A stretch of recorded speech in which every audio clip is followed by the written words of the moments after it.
James Tynion, Matthew Rosenberg, and Otto Schmidt pit Batman and Green Arrow against the entire Justice League as the heroes continue to uncover the vampiric conspiracy gripping the superhero world. James Tynion and Matthew Rosenberg continue to build up their vampire mystery series with an issue filled with equal parts action and continued mystery. The plot moved forward rather quickly here, with Bruce and Oliver fighting and then teaming up once they realized they weren't a threat to each other, and it's a plot I actually thought would be drawn out a little longer than it was, with the heroes hunting both parties and both parties hunting each other, but because it's done so quickly there are some odd pacing issues now, since all of the heroes are battling each other now and we're only on issue 4 of a 12 issue series. Of course that could mean something exciting could happen, like maybe all of the familiar heroes are killed off or reduced to supporting roles, and it allows for some lesser utilized characters and maybe more magical based characters like Dr. Fate and John Constantine to become the main characters of the book, but only time will tell. I am really hoping we get some movement on the actual vampire leader side of plots, since right now it just keeps getting mentioned and talked about by characters, but there's still virtually nothing known about the leader, their proper motives beyond the vampire's rule, and everything they want to sort of achieve. I'd really like to actually get to have an issue just solely devoted to that, and hopefully in an upcoming issue we will.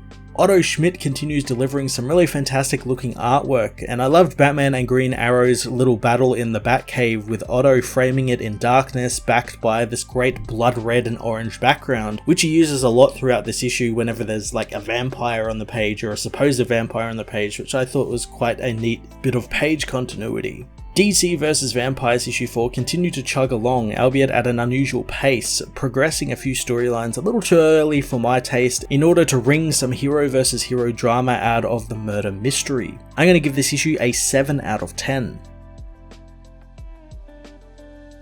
DC vs. Vampires issue 4 heads to London, where Constantine is drinking his troubles away when Zatanna joins him, wanting to talk with him in private. John tells her that the deserted bar is as good a place as any, but Zatanna tells him when a beautiful woman tells him to come and talk to her privately, he should probably stop asking so many questions. Heading into the back room, John is sure that there isn't anything for Zatanna to drink there, trapping the vampire in a spell, knowing all about how she was turned and wanting to have a chat with her. Zatanna is surprised that John isn't going to kill her, but he knows that she is already dead, and at the moment he has a lack of people wanting to sit and listen to him talk, asking what it's like for her to be dead. In the Batcave, Bruce tells Alfred he's going to collect as many blood samples as he can from hospitals, blood banks, and everything else. Bruce senses something in the cave, telling Alfred it might be raining tonight. Alfred remembers the code word as Bruce turns off all of the lights in the cave. Suddenly he is shot by an arrow fired by Green Arrow, who apologizes for it going down like this. Luckily the arrow actually struck a Robin dummy that Bruce had set up, allowing him to get the drop on Oliver. In Old Gotham, Batgirl breaks into a hotel room, finding ancestral dirt under the bed and telling Nightwing that when a vampire travels they must sleep above dirt from their ancestral home, and this isn't just some tourist vampire, as this room was booked under the name Mary Sackton for a long-term stay, who Barbara knows is actually Mary Seward, the Queen of Blood.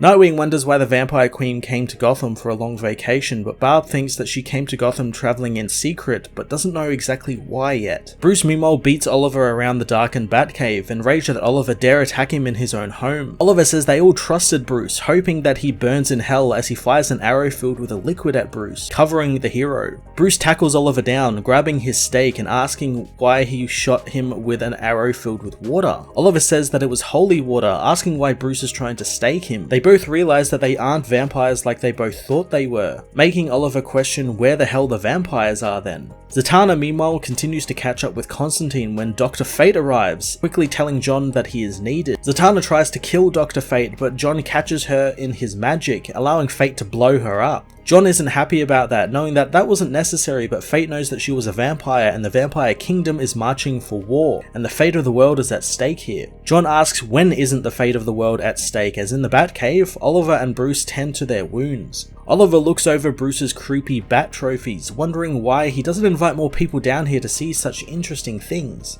Bruce tells him that he doesn't trust people since they come into his home and try to kill him. He asks how Oliver found out about the vampires, learning that it was from Clock King, who was one of them and he tried to eat Green Arrow one time. Oliver caught the villain however and he talked, telling him about what was happening, but Oliver figured that it went a lot deeper than just Clock King, so he started tracking the villain movements and unexplained disappearances, and and it all led back to Gotham. He knows that all the info he had pointed to a hero being turned, and obviously Bruce is the only one dressed up as a bat who goes out at night and lives in a cave, so he assumed it was him. Bruce reminds him that he doesn't live in the cave, wondering why he came to murder him on a hunch, but Oliver says that he had other sources that he won't be sharing. Bruce knows his suspicions were partially correct and a hero was turned, but it wasn't him, it was Hal Jordan, and he killed Barry Allen. Oliver is shocked to learn that his friend is dead, hoping that Batman is sure about this, but he knows that he wouldn't have said anything if he wasn't. He wonders if they go after him, but Batman knows he's too powerful and he's not the leader of this. Elsewhere, Red Hood and Cassandra kill more vampires as they scour the room for information, but they're suddenly attacked by Gorilla Grodd. Batman tells Green Arrow that the vampires follow a rigid power structure and formal hierarchy with generals commanding them. Grodd attacks Jason, grabbing him and telling the hero that the time for the humans is at an end, and it's a shame that he wasn't turned since he won't be able to fly. He hangs Jason outside of the skyscraper window as Cassandra stabs the villain in the back. Jason is dropped from the building, but he grabs the ledge as Grodd transforms into a giant bat, escaping the heroes as Jason clings to the window for his life, helped up by Cassandra. He tells her that they might be the only people in the world to ever see a gorilla jump from a skyscraper window and turn into a giant bat, as Cassandra reveals that she found a Joker playing card. Oliver and Bruce continue to go over the suspects when suddenly the Batcave intruder alarm sound. Oliver knows that that's good news since he didn't set off the alarm, and whoever is coming for them isn't better than him, but Bruce knows that they probably don't care the alarm has been sounded as Wonder Woman appears, wanting to talk with the heroes. Oliver stands down, knowing that they have some horrible news for Diana as Batman asks why she is there. Diana feigns like the heroes are the ones who killed Barry and they are sick, and they want to help him. Bruce knows that she is one of them as he throws a stake at the arriving Green Lantern, who stops it easily with his constructs. Diana continues to tell Oliver and Bruce that they are infected and he isn't himself, confusing Oliver, who asks Bruce what they are doing. Bruce tells him that she is a vampire as well when suddenly a louder alarm sounds as the rest of the Justice League smash their way into the cave. Superman confronts Batman, telling him to remain calm as Bruce asks if they are there for him or for Diana and Hal. Superman wants to get Bruce and Oliver the help they need, but Batman and Green Lantern attack their friends.